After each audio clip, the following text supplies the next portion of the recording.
Hello YouTube and welcome back to the brightly lit table of reviewing justice. Now this video is actually filmed during my hiatus week. It's going to be stored on my hard drive for future emergency use. So for the record, it is the 8th of August 2012, a Wednesday, and you're watching yet another review video on 0612 TV.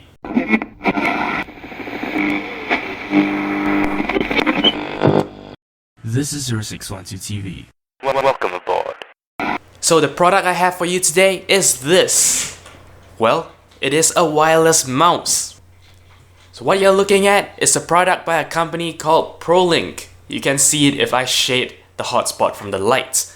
This is the PMO714G Grey Wireless Optical Mouse. So before we talk about anything else, let us look at the physical features. As you know, this is a wireless mouse, there is no cord, which is why the connector looks like this. This is an extra small signal receiver.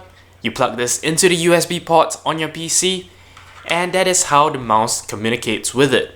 On the physical mouse itself, like most Windows mice, it has a left and right click as well as a scroll wheel. The scroll wheel only clicks down, it does not have left and right. Those are your normal run-of-the-mill buttons, but there are some extra buttons on this mouse. For example, right here in the center is a little button labeled DPI. As you would expect, like in some gaming mice, you can actually switch the sensitivity of the mouse with just one click of a button. According to the manual, this button lets you switch between 800 and 1600 DPI. That is basically an option that makes your mouse either run really fast or even faster. Apart from that, there are two extra buttons at the side, and while these are actually labeled up and down, their design purpose is to actually go backwards and forwards within your browser.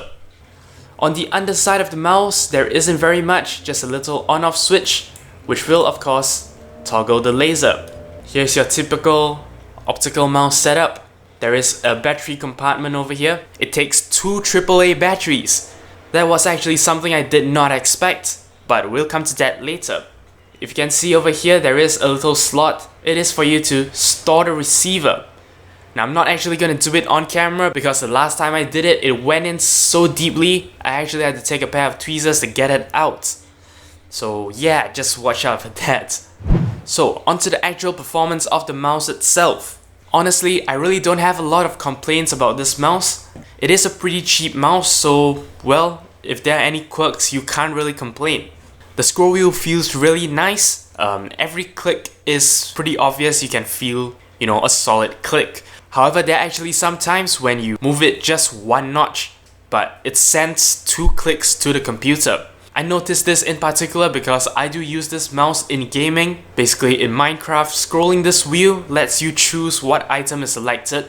Sometimes I move it one notch and I see the selection actually jump multiple boxes. So that is a little quirk I have. Now another thing is that these two side buttons are actually not remappable. Well, actually they are, but the mouse doesn't actually come with any software that lets you do that. What I had to do was I actually had to write my own AutoHotkey script. I actually bound these two buttons to up and down because my main purpose for getting a mouse with these side buttons is to actually use it to facilitate my Minecraft gameplay. Sometimes when you're mining, you just want to rest your head on your hands, but you can't, because you need your left hand to move your character. Well, not anymore with these. I can actually use these to go forward and backwards. So that is convenient. Now another quirk I have is that this operates on AAAs. Now I don't know what batteries are like for the rest of the world, but over here AAAs are rare and expensive. So that is one drawback of any AAA using device. I'm actually gonna get rechargeable AAAs. I didn't read the box. If I did read the box properly, I would have bought it yesterday when I was at the store, but that is a little bit too late. One more thing I forgot to mention, by the way, is that there is also a light in the middle of the DPI switch. So if I were to just go ahead and switch the mouse on, you will notice the light in the center comes on.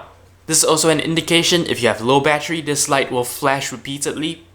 If you switch between DPIs, it will also indicate to you what DPI you're at. How does that work? Now, watch as I press the button, and you see the light blinking really fast. What this means is it's switched over to the high sensitivity 1600 DPI mode. If I press it again, see it blink slowly now. because now it's dropped back to the 800 dpi low sensitivity mode. So pretty cool, pretty nifty. It's not actually a feature I use because Minecraft just doesn't call for that kind of sensitivity, so I actually keep it on 800 all the time. Now for this price, and quirks aside, it is a pretty decent mouse. So if you're on a budget and you want to get a mouse that is slightly more than your typical normal office use mouse, you can of course consider this. If you're not fussed for having a real professional gaming mouse, this will do. So yeah, I hope this short review helped you. As always, I appreciate every like, favorite and comment you give me. But that's all there is for today's video. If you have any comments, queries or suggestions, feel free to leave a comment in the comment section below. Thanks so much for watching. Until next time, you are watching 0612 TV.